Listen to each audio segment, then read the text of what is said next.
So hello everyone, আপনারা সবাই কেমন আছেন? আশা করি সবাই ভালো আছেন। তো আমরাও ভালো আছি। তো আপনাদের মাঝে নিয়ে চলে এসলাম একটা নতুন ভিডিও। তো এটা হলো আমাদের এখানকার তারাগুনিয়া আশিনগর ইকো পার্ক। এখানে আমরা গেলাম, আজকে গিয়ে দেখলাম অনেক সুন্দর একটা জায়গা। তো আপনারা দেখতে থাকুন। এখানে পাশাপাশি 3টি ক্যাপ রয়েছে, যেখানে অনেক মানুষ বসতে পারে, টেবিল আছে, ছবি তুলতে পারে। অনেক সুন্দর, ক্যাপগুলোর ভিতরে অনেক সুন্দর ডিজাইন আছে। তো আপনারা দেখেন, এর ভিতরে অনেক সুন্দর করেছে যেন বৃষ্টি না পড়ে, উপরে সেরকমভাবে দিয়েছে তারাগুনিয়ায়। আমরা গেলাম, এর আশেপাশে অনেক সুন্দর, মাঝখানে সুইমিং পুল আছে, সাইডে ব্রিজ আছে, আরও অনেক সুন্দর সুন্দর পেন্টিং তৈরি করছে। আমরা দেখলাম এখানে এখনও এটার কাজ সম্পূর্ণ হয়নি, তবু অনেক সুন্দর এই জায়গাটা। আমরা গেলাম, অনেক আনন্দ করলাম, ঘুরলাম, অনেক এনজয় করলাম সবাই মিলে। তো আপনারা দেখতে থাকুন, আমরা একে একে দেখাচ্ছি সব। এখানে পরে গেলাম, গিয়ে দেখুন এখানে অনেকগুলো টুল তৈরি করা আছে, নাগরদোল্লা আছে, দোল্লা আছে, আবার অনেক সুন্দর সুন্দর ক্যাপও আছে, স্ট্রবেরি ক্যাপ, প্রজাপতি ক্যাপ, তারপর কমলা ক্যাপ। এগুলো অনেক সুন্দর সুন্দরই ডিজাইন তৈরি করছে, আরও সাইডে বাড়াচ্ছে, নাগরদোল্লা দিচ্ছে, অনেক সুন্দর সুন্দর জিনিস দিচ্ছে। এই সাইডে ঝালমুড়ি, ফুচকা, অনেক কিছুই আছে, আপনারা আসলে খেতে পারবেন। এবং নদী মানে সুইমিং পুলের মাঝখানে একটি সুন্দর ভবন রয়েছে, যেখানে অনেক মানুষ এনজয় করছে। 2 তলা ছাদ দিয়ে গোল করে উঠেছে, উপরে ওঠা যায়, অনেক সুন্দর জায়গাটা। আমরা আজকে গেলাম, বিকালবেলা এনজয় করলাম। অনেক মানুষ, অনেক জায়গা থেকে, অনেক দূর দূরান্ত থেকে মানুষ এসেছে।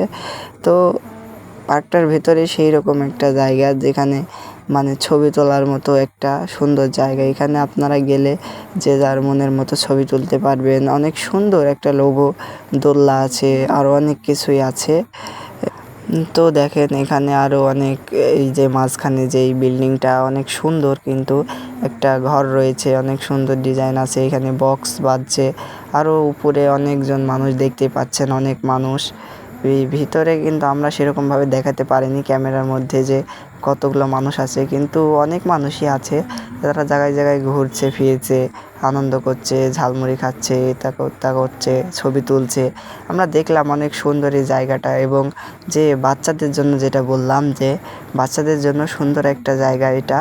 এই যে এখানে হচ্ছে বাচ্চাদের জন্য যাবতীয় মানে খরগোশ, তারপর বাঘ, শেয়াল, হরিণ, হাতি মাতি মেলা কিছুই তৈরি করেছে। এবং দেখুন, এরপরে আমরা এই যে এই লাইনটা দিয়ে মানে হেঁটে চলে যাব যে ওই পারে নদীর মাঝখান দিয়ে যেই ভবনটা আছে সেখানে। তো দেখুন আমরা টুকটুক করে যাচ্ছি, উপরে যেই 2 তলাটা আছে ওইটাতে এই যে সিঁড়ি বায়ে উঠাই যায়, এবং সিঁড়ি দেওয়া আছে। আরও সামনে আরেকটা বিল্ডিং আছে, দেখুন আমরা সিঁড়ি বেয়ে উঠে গেলাম। দেখুন তারপরে এইখানে এই যে এইখানে ঘরের যে চালটা, ওই চালের ওপর ছবি তোলা যাবে। এবং এখান থেকে দেখুন, আমরা ওয়ার্ল্ড দৃশ্যটা করতে পারলাম না এখান থেকে, মানে সাইডে যেগুলো আছে সেগুলো দেখুন। সব কিছু তো ক্যামেরার মধ্যে সেরকম হচ্ছে না, তারপরেও দেখানোর চেষ্টা করলাম। আপনারা দেখুন, আপনারা এই যে এখানে ছবি তোলার মতো জায়গা আছে, অনেক সুন্দর সুন্দর ডিজাইন দেওয়া আছে। এই যে সাইডে এখানে মানুষজন দাঁড়িয়ে ছবি তুলছে, অনেক জন এসেছে, মুরব্বী, ছোট খুকুইরা, এবং আমাদের বয়সী ছোটো বাচ্চা এবং মুরব্বীরাও এখানে বেড়াতে আসতে। অনেক সুন্দর একটা জায়গা, সাইড দিয়ে অনেক সুন্দর ডিজাইন দেওয়া আছে, আরও সাইডে ক্যাপ আছে, আরও অনেক সুন্দর অনেক জিনিস আছে, আরও বাড়াচ্ছে, তৈরি করছে, ভিতরে রেস্টুরেন্ট তৈরি করছে। তো ভিডিওটা ভালো লাগলে আপনারা সবাই একটা করে লাইক দেবেন, চ্যানেলটি সাবস্ক্রাইব করে রাখবেন, আর দোয়া করবেন আমি যেন এরকম আরও ব্লগ ভিডিও আপনাদের মাঝে দিতে পারি। দোয়া করবেন, সবাই ভালো থাকবেন, আল্লাহ হাফেজ।